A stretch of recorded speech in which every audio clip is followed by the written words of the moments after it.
बिस्मिल्लाहिर्रहमानिर्रहीम। अस्सलाम वालेकुम। दुरूद शरीफ पढ़ने के फ़ायदे। इससे जैसे अल्लाह ताला ने वादा किया कि जो अल्लाह के नबी सल्लल्लाहु अलैहि वसल्लम उन पे दुरूद भेजेगा मैं उसको 10 नेकियां अता करूँगा, उसके 10 गुनाह माफ़ करूँगा और उसके 10 दर्जे बुलंद करूँगा। तो दुरूद शरीफ के बहुत फ़ायदे हैं।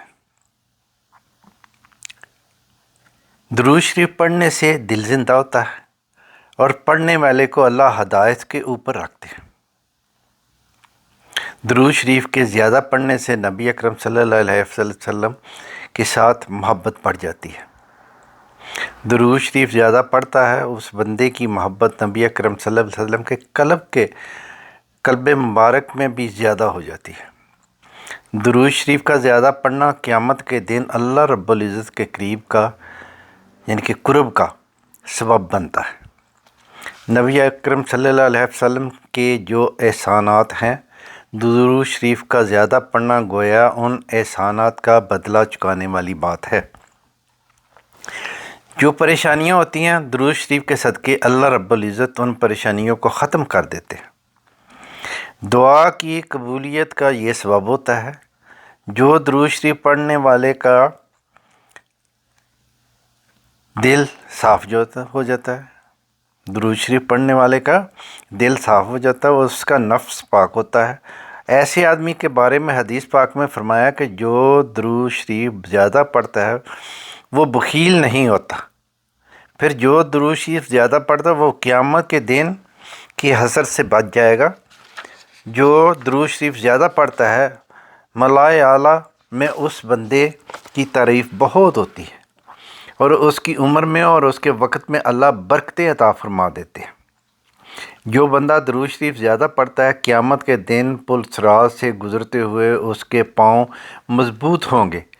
एक और बात कि ये दुरूद शरीफ मीज़ान के पलड़े के भारी होने का सबब भी बन जाएगा।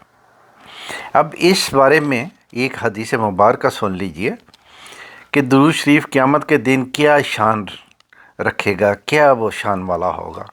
जो दुरूद शरीफ पढ़ता है अल्लाह उसको क़यामत के दिन बड़ी शान बख्शेंगे। एक हदीस मुबारक अल्लामा जलालुद्दीन सयूती रहमतुल्लाह ने अल तज़किरा में इसका ज़िक्र किया है और इब्ने अबी अल दुनिया और नमेरी ने अल अलाम किताब में ज़िक्र किया है। फरमाते हैं कि अब्दुल्ला रज़ी अल्लाह अन्हु उसके रावी हैं कि नबी अकरम सल्लल्लाहु अलैहि वसल्लम ने इरशाद फरमाया, क़यामत के दिन आदम अलैहिस्सलाम को अल्लाह ताला अर्श के सामने एक जगह अता फरमाएंगे। उन पर 2 सब्ज़ कपड़े होंगे, यूँ समझें कि तहमद भी सब्ज़ और कुर्ता भी सब्ज़। जैसे खजूर के दरख्त की शाखें कटी हुई हों तो सीधा होता है, इस तरह आदम अलैहिस्सलाम का ऊंचा लंबा कद मुबारक होगा। ऊंचे कद की वजह से आदम अलैहिस्सलाम देख रहे होंगे कि उनकी औलाद में से किस को जन्नत ले जाया जा रहा है और किस को जहन्नम में ले जाया जा रहा है। आदम अलैहिस्सलाम इस हाल में होंगे कि वो नबी अकरम सल्लल्लाहु अलैहि वसल्लम की उम्मत में से एक बंदे को देखेंगे कि उसको फरिश्ते घसीट कर जहन्नम की तरफ ले जा रहे हैं। तो आदम अलैहिस्सलाम पुकारेंगे, या अहमद या हम। नबी अकरम सल्लल्लाहु अलैहि वसल्लम का नाम पुकारेंगे। आप सल्लल्लाहु अलैहि वसल्लम का नाम मोहम्मद भी है सल्लल्लाहु अलैहि वसल्लम, और आप सल्लल्लाहु अलैहि वसल्लम का नाम अहमद भी है सल्लल्लाहु अलैहि वसल्लम। कुरान में इसमें अहमद भी आया है। उस नाम को सुनकर नबी अकरम सल्लल्लाहु अलैहि वसल्लम जवाब में कहेंगे, ए बशर के वालिद यानी कि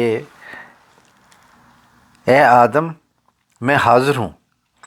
वो बतलाएंगे कि ये आपकी उम्मत का एक बंदा है, उसको जहन्नम की तरफ ले जाया जा रहा है।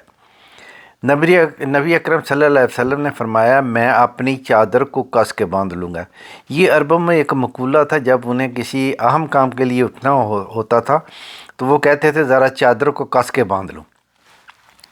तो नबी अकरम सल्लल्लाहु अलैहि वसल्लम फरमाते हैं कि मैं अपनी चादर को कस के बांध लूँगा और मैं उन फरिश्तों के पीछे तेज़ी से चलूँगा जो मेरे उम्मती को जहन्नम की तरफ ले जा रहे होंगे, और मैं कहूँगा کہ اے میرے رب کے نمائندوں رک جاؤ۔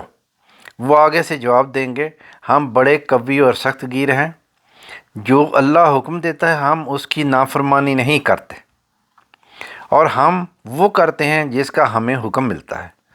تو جب اللہ کے نبی صلی اللہ علیہ وسلم ان سے مایوس ہو جائیں گے کہ میرے کہنے کے باوجود یہ فرشتے اس کو لے کر جہنم کی طرف جا رہے ہیں، رکے نہیں ہیں، تو نبی اکرم صلی اللہ علیہ وسلم فرماتے ہیں میں اپنے بائیں ہاتھ سے اپنی ریش مبارک کو پکڑ کے اپنے چہرے انور کو آسمان کی طرف کر کے دیکھوں گا، عرش کی طرف کر کے دیکھیں گے۔ عربوں میں یہ طریقہ ہے کہ جب کسی سے معافی مانگنی ہو، کسی سے کچھ مانگنا ہو، تو منانے کا طریقہ یہ ہوتا ہے کہ عاجزی کا ان کا طریقہ یہ ہوتا ہے کہ وہ داڑھی پہ ہاتھ رکھ کے بڑی لجاجت کے ساتھ اس کی طرف محبت سے دیکھتے ہیں، فریاد کرتے تھے کہ ہم پہ رحم کھا لو۔ تو نبی اکرم صلی اللہ علیہ وسلم جب فرشتوں کو دیکھیں گے وہ رک نہیں رہے، میرے امتی کو لے کر جہنم کی طرف جا رہے ہیں، تو آقا صلی اللہ علیہ وآلہ وسلم فرماتے ہیں کہ میں اپنا بایاں ہاتھ اپنی داڑھی کے اوپر رکھوں گا اور میں عرش کی طرف اپنے چہرے انور کے ساتھ دیکھوں گا۔ پھر نبی اکرم صلی اللہ علیہ وسلم فرمائیں گے اے اللہ، آپ نے وعدہ فرمایا تھا کہ میری امت کے معاملے میں آپ مجھے رسوا نہیں فرمائیں گے۔ تو عرش کے اوپر سے ایک آواز آئے گی، او میرے فرشتوں، محمد صلی اللہ علیہ وآلہ وسلم کی اطاعت کرو اور اس بندے کو واپس میزان کے قریب جہاں سے لائے تھے وہیں جا کر چھوڑ آؤ۔ چنانچہ وہ فرشتے اس بندے کو وہاں جا کر چھوڑیں گے۔ اب دوبارہ وزن شروع ہوگا۔ نبی اکرم صلی اللہ علیہ وآلہ وسلم ایک چھوٹا سا کاغذ کا پرزہ نکالیں گے جو سفید رنگ کا ہوگا، جیسے انگلی کا پور ہوتا ہے، اس کے برابر ہوگا۔ اس کاغذ کے ٹکڑے کو نبی اکرم صلی اللہ علیہ وآلہ وسلم اس آدمی کے نیکی کے پلڑے میں ڈال دیں گے، اور نبی اکرم صلی اللہ علیہ وسلم جب ڈالیں گے تو بسم اللہ فرمائیں گے، نیکیوں کا پلڑا بھاری ہو جائے گا، گناہوں کا پلڑا ہلکا ہو جائے گا۔ ندا دینے والا ندا دے گا کہ اس بندے کے اجداد سعید بن گئے، یعنی کہ اس کی نیکیاں زیادہ ہو گئی، اب اس کو جنت لے کر جاؤ۔ تو جب جنت لے جانے کے لیے لگیں گے تو تب وہ بندہ کہے گا کہ اے میرے رب کے نمائندے فرشتوں، ذرا رک جاؤ، حتیٰ کہ میں اس کریم بندے سے ذرا معلوم تو کر لوں۔ پھر وہ یہ کہے گا کہ آپ کے اوپر میرے ماں باپ قربان، آپ کا چہرہ کتنا خوبصورت ہے، آپ کی شخصیت کتنی پیاری ہے، آپ کون ہیں؟ آپ نے میرے گناہوں کو مٹا کے رکھ دیا، میری غلطیوں کو کم کر دیا، میرے گناہوں کو کم کر دیا۔ تو اللہ کے نبی صلی اللہ علیہ وسلم جواب میں فرمائیں گے میں تیرا نبی محمد صلی اللہ علیہ وآلہ وسلم ہوں، اور یہ وہ درود شریف ہے، یعنی یہ جو کاغذ میں نے رکھا تھا یہ وہ درود شریف ہے جو تو مجھ پر پڑھا کرتا تھا، میں نے تمہیں ان کا یعنی کہ اس درود شریف کا بدلہ دیا جب تجھے اس کی بہت ضرورت تھی۔ سوچئے آج نبی اکرم صلی اللہ علیہ وسلم پر درود شریف کا پڑھنا کل قیامت کے دن میزان میں نیکیوں کے بھاری ہونے کا سبب بن جائے گا۔